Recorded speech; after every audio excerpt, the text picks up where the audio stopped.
Indeed, that is our next guest. You can already see him being introduced by the slide there. His Excellency Bala Mohammed, Governor of Bauchi State, is with us in the studio. Your Excellency, you're welcome to Sunrise Daily this morning. Thank you. It's a pleasure to have me.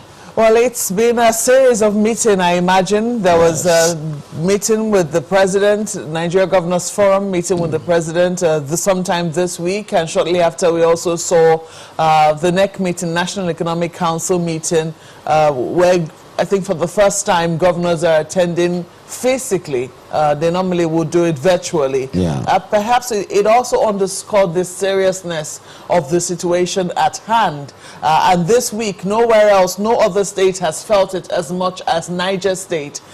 This week, we saw people being kidnapped in a transport service owned by the state government. Then we saw an attack on the school, on the government science, on the government secondary school in Kagara. Then now we also see an attack on villages in Shiroro in the same Niger State.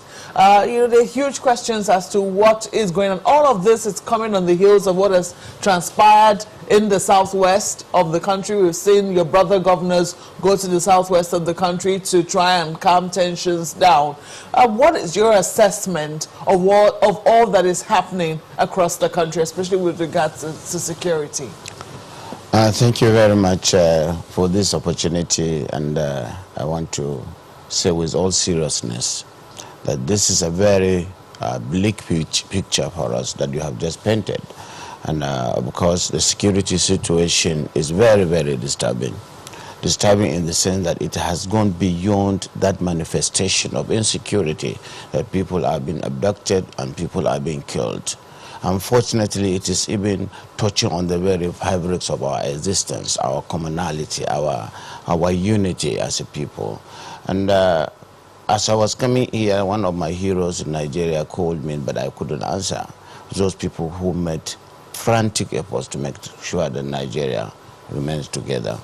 I couldn't answer because I was coming into this program. Nigeria is on the brinks, is on the precipice. So many issues of perception, insecurity, and the security agency have thoroughly shown or thrown in the towel, both at the national and the state level. Have they? Almost. You have heard what the former chief of staff was saying when he was being interviewed. I was listening. It was as if they have been mesmerized. It was as if they have been pushed to a level where the despondency and desperation frustration has caught up with them, either because of lack of equipment or lack of personnel and so on and so forth.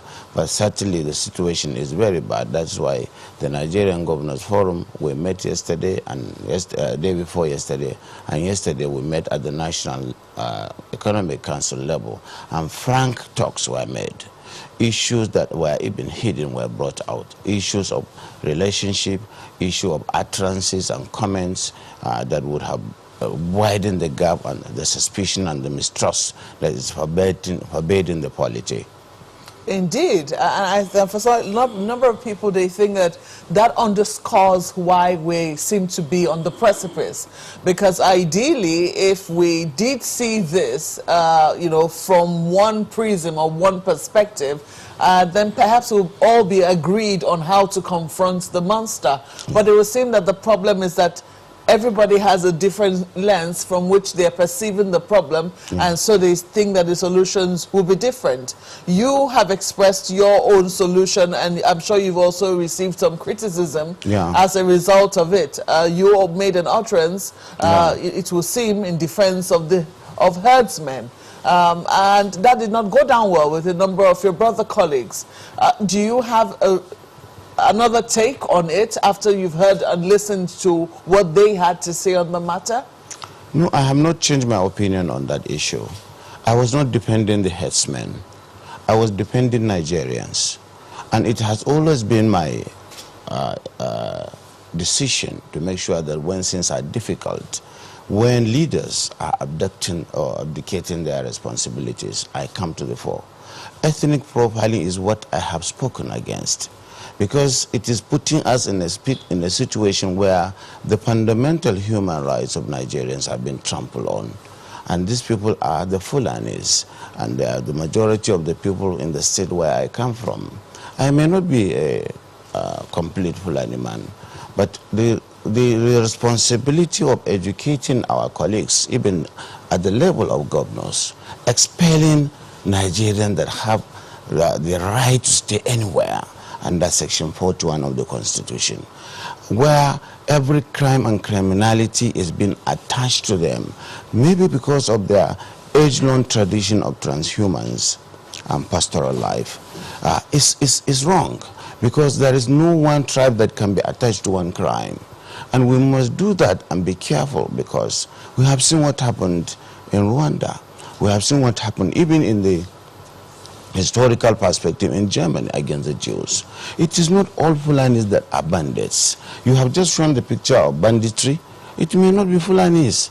It may be Hausa. It may be my tribesman. It may be a Yoruba man. It may be an Igbo man.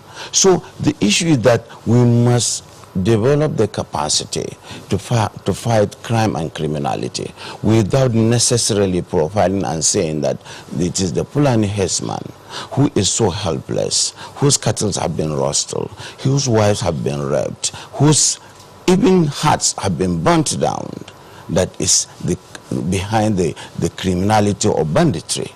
Banditry is alien to us.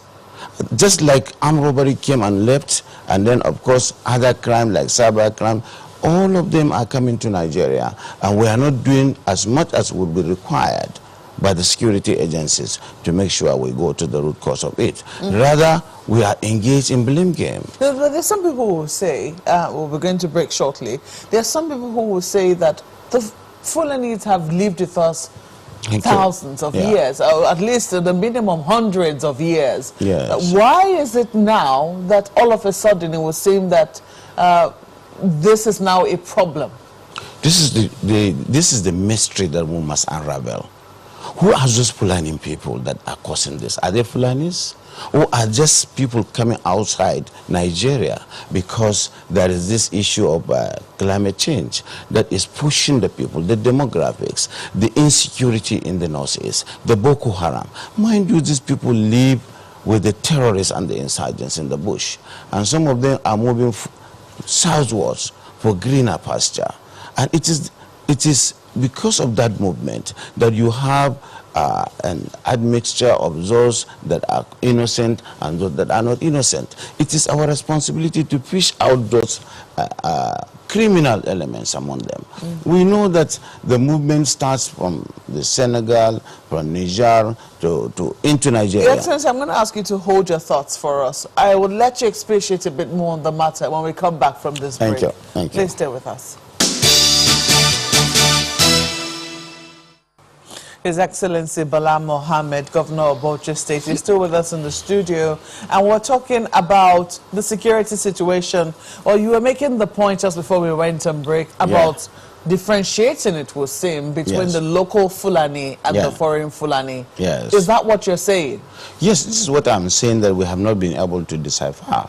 And to say that this conflict is not only restricted to the southwestern Nigeria or to the southeast, even within the north. This is the problem of, this is a source of conflict.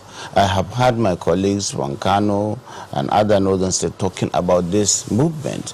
What can we do within the ECOWAS protocol to stop this? Because these people, as I said in this forum before, they don't respect borders. And they have kids and kin staying all over the West African sub-region, and they move. But some of them come in with a culture of violence, of insurgency. If I get you then, it means that we need to make that distinction. We need to. We need to really do that. Otherwise, we'll be fighting each other. And some people have done so much to make sure we stay together. Because it is not fair you go to a forest and see an innocent Fulani man staying there. He is not connected to your light. He is not connected to your water system. He doesn't even go to your school. You just go and kill him, burn his thatch houses, kill the animals. And that's the only source he has.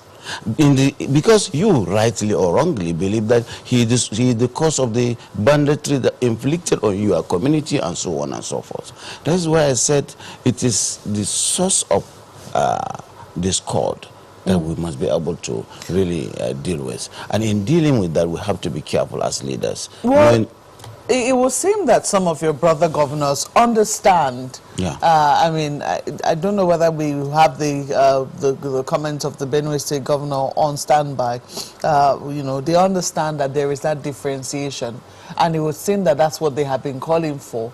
That those people who come into the country, because they also believe that they have internal collaborators, and it would seem that that is where the problem lies. My problem is that I have mentioned my brother and my colleague, my friend, Governor Autumn of Benue.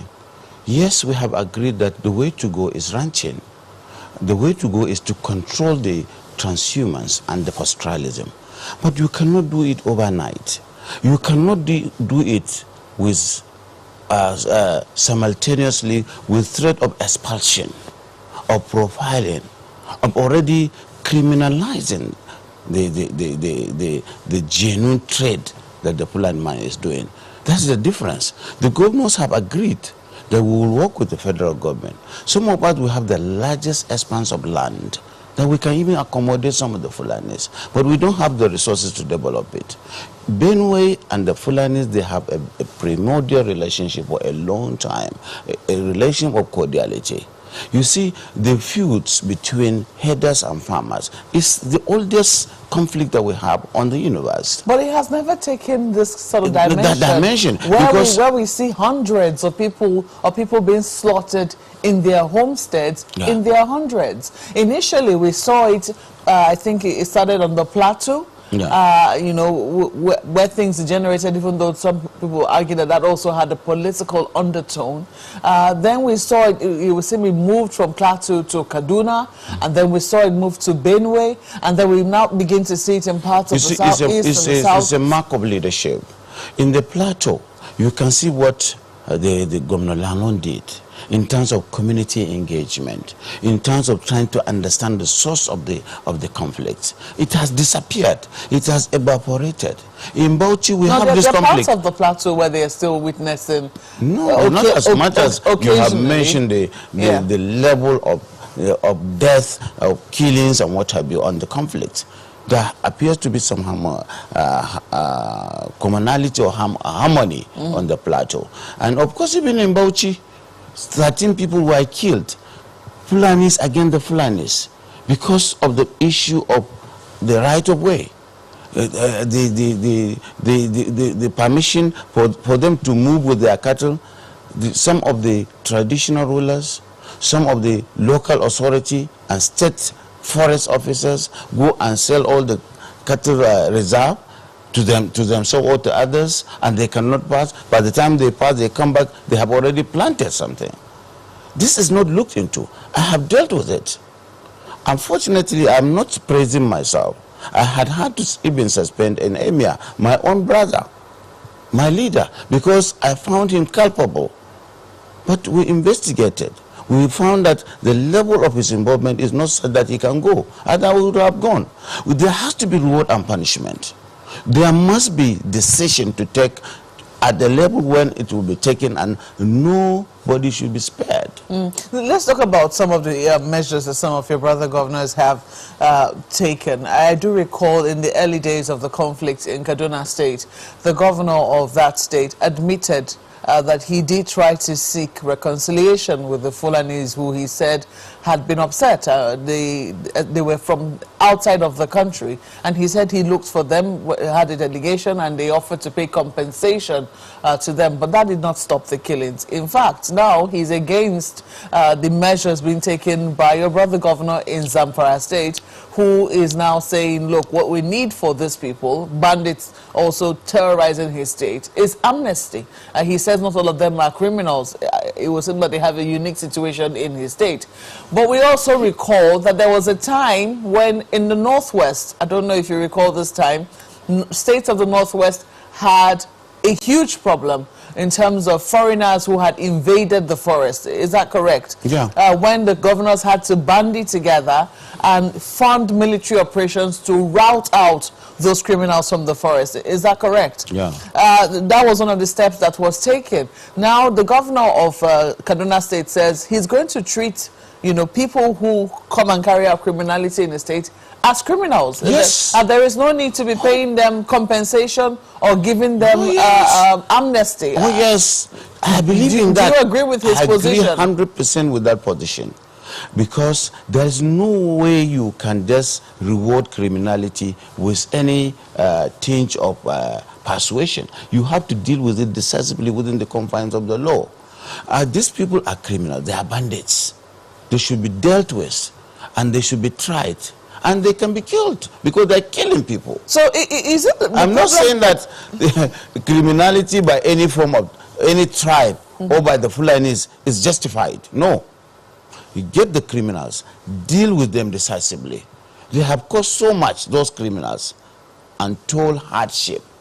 But also, you should look at the other angle, where the Fulani herdsman, the innocent one, has been subjected to a lot of hardship, loss, despair, and frustration. So, and that's why I brought the issue of AK-47. It was just a figure of speech to tell you that one must protect himself. We will come to that shortly, because a number of governors have also come out to say, let Nigerians carry arms, let everyone be able to protect themselves. But would you say that it is a matter of nomenclature? So, for instance, you've talked about bandits. Yeah. In other parts of the country where people are not able to differentiate, or they can only tell people who are different from them, it's a matter of perception. Because the profiling is what is causing the problem. You have really gotten to the root cause of the problem. It's a matter of nomenclature. Because to an average Nigerian in the south, bandits are just Fulanis. They're herdsmen. It's wrong. They are not. Bandits are criminals. They should be dealt with decisively. And we must muster the courage. Now between Bauchi, Kano, and Kaduna, we have a joint operation with our security operatives, because we have the large expanse of land where these bandits are hiding.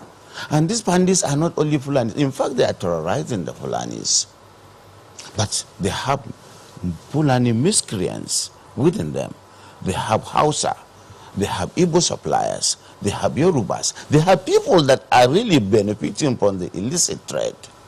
So banditry is not restricted to the Fulani. That's what the point I'm trying to make.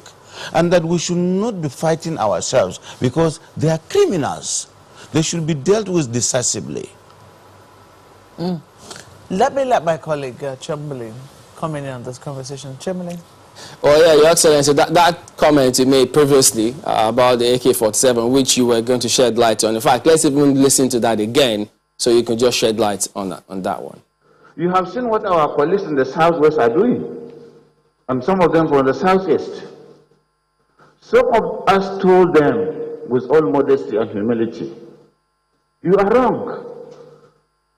But the person that is most wrong is the governor of Benue State, my brother and my colleague, Governor Otto.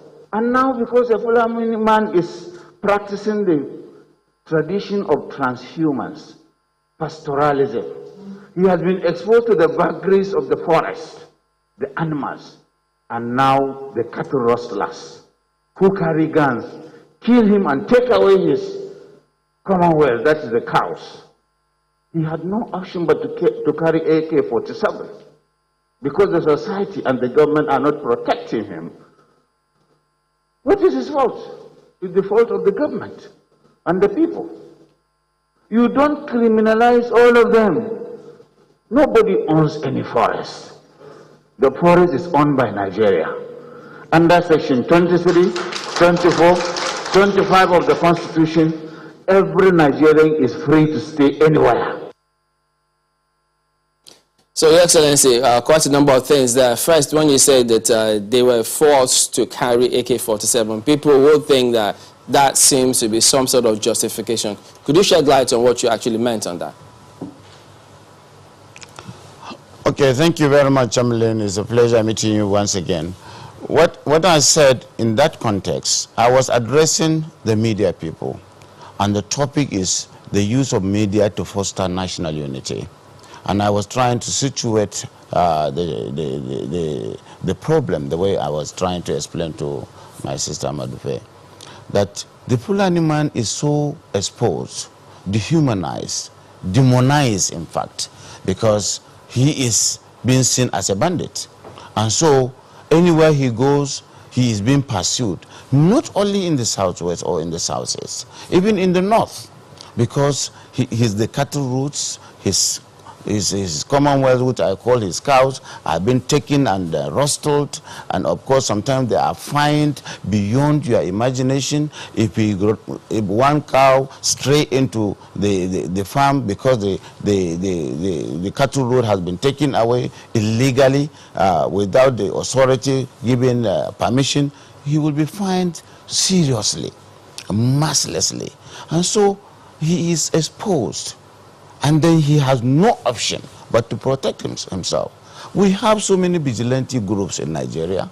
Even at the level of government, sub-regional groups, subnationals are establishing vigilante groups to make sure that the communities are protected. Why wouldn't the Fulani man also protect himself? And if he carries a gun in order to protect himself, it may not be a legal carriage. It may be legal. He may also register and carry it to protect himself.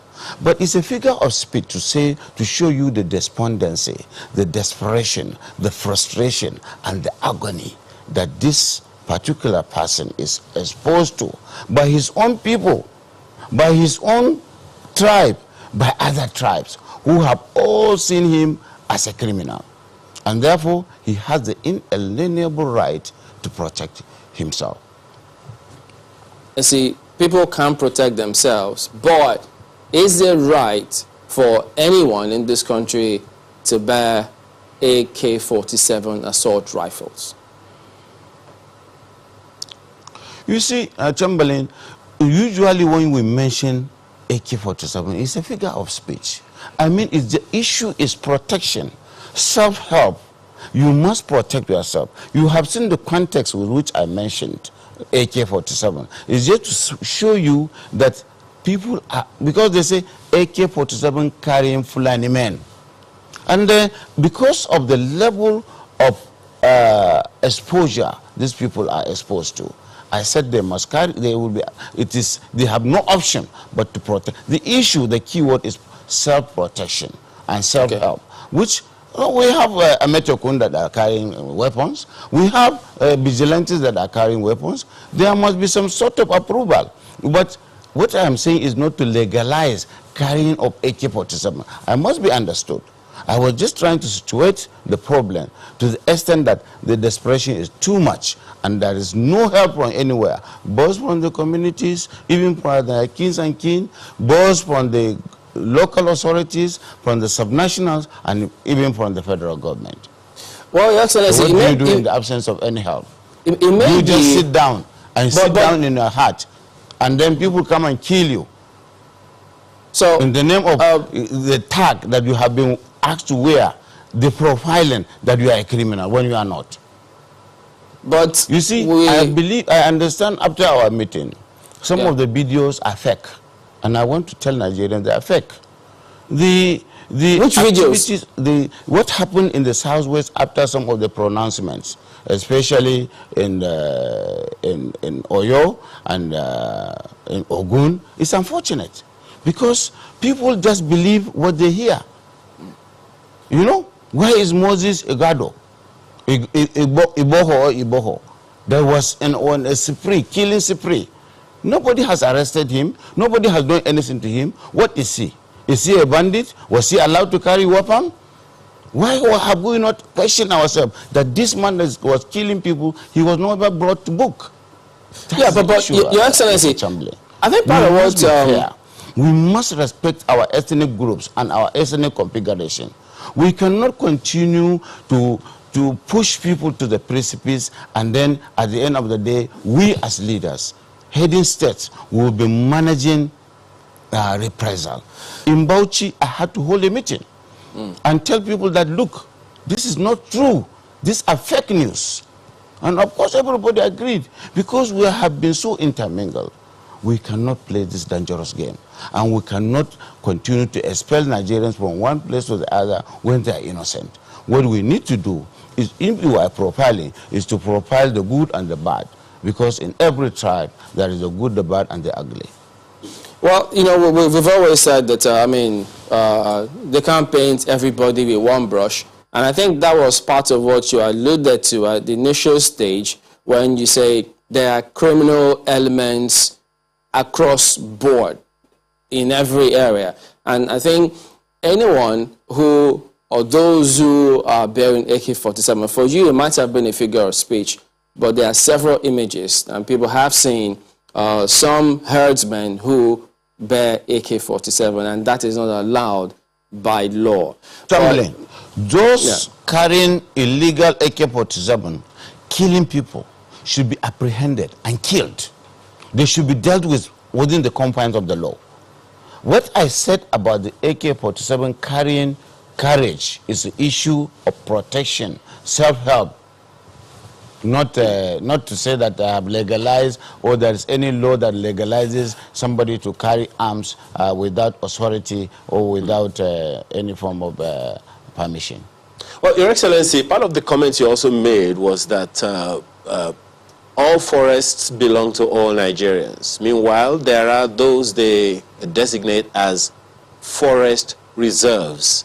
Could you clear the air on that? Because some might say that the comment you made means that there shouldn't be any forest reserves.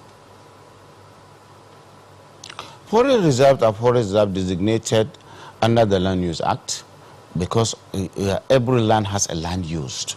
I'm somebody that is very conversant with managing land. Land is in the hands of state governors and the federal government in trust. But Nigerians don't need the permission of governors or the federal government to settle anywhere, either to be in Lagos or it to be in the forest or the lagoon of Lagos. Every Nigerian is free to settle everywhere. You don't need a permission of the governor of Bauchi or the governor of Ondo to be in the forest of Bauchi or Ondo if you choose to live in the forest. Because under Section 41 of the Constitution, you are free to settle. That's why I said the forest belongs to Nigeria under the Land Use Act. But certainly it's in trust, held by the state governors and the federal government, and specifically in the hands of the FCT minister. Well, I don't mean to say that land cannot be controlled. Okay.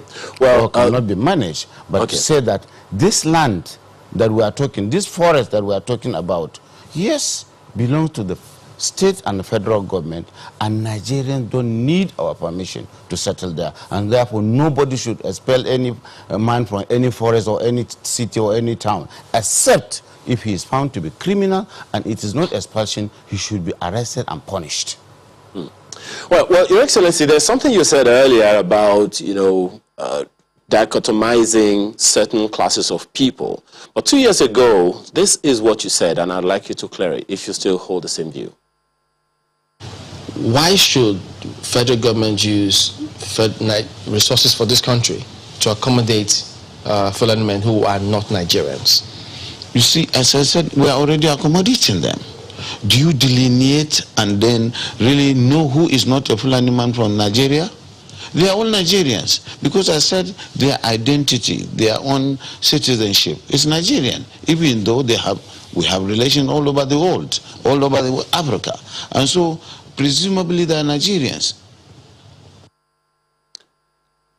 But earlier today, you said we need to begin to delineate. Yeah, this is unfolding. You see, commonality or society is dynamic. In the olden days, there was no any bandit Fulani or killing Fulani killer. Every Fulani is a Fulani. We didn't know about these people that came from nowhere. And the security have not told us from where they are coming from. What I meant is to situate the position of the Fulani as a global citizen, as a continental citizen, coming from the Senegal to Niger to Chad into Nigeria and going back. And we have not stopped this. We even backed it legally with an ECOWAS protocol that they can move. And so these people have been coming and going back peacefully. And suddenly we saw people killing. And they have that semblance that characteristic of Fulani people. So that's why I said now we need to profile, not on the basis of saying all of them are criminals, but knowing, deciphering. I said it in that meeting, that knowing the criminal and the innocent. But certainly, I'm not saying that all Fulanis are just citizens of Nigeria per se, because they are coming from Senegal also, because they don't stay in one place. As I told you the other day, from the maternal side, I have my relations in the Cameroon. They are there, they are my relations. It is just like a Yoruba man in Nigeria, his kids and kin are in Benin Republic. You cannot stop them. I serve in Oyo State. Your Excellency. In the area where I serve, we can move. We can cross the border. Well, that's a Shaki. You know it, my brother. And so this tribal affinity is there. And these borders that we have is difficult to really create that demarcation. Clearly, but certainly now, we have to do it. Our security forces must do it. We must know who are those criminal Fulanis. Well, Your Excellency, we must know who are those criminal Hausas, who are those criminals Igbos, who are those criminal Yorubas.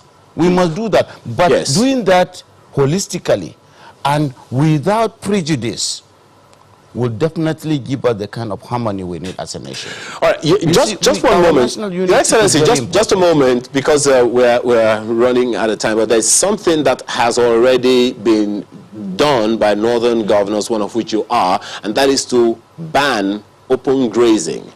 In the event that there are people who go ahead because they still haven't gotten the memo, because as you said, they are transhumans, they are nomads and all of that, what are the consequences? You see, open grazing has not been banned. What the northern governors are saying that the best thing to do is to go for ranching.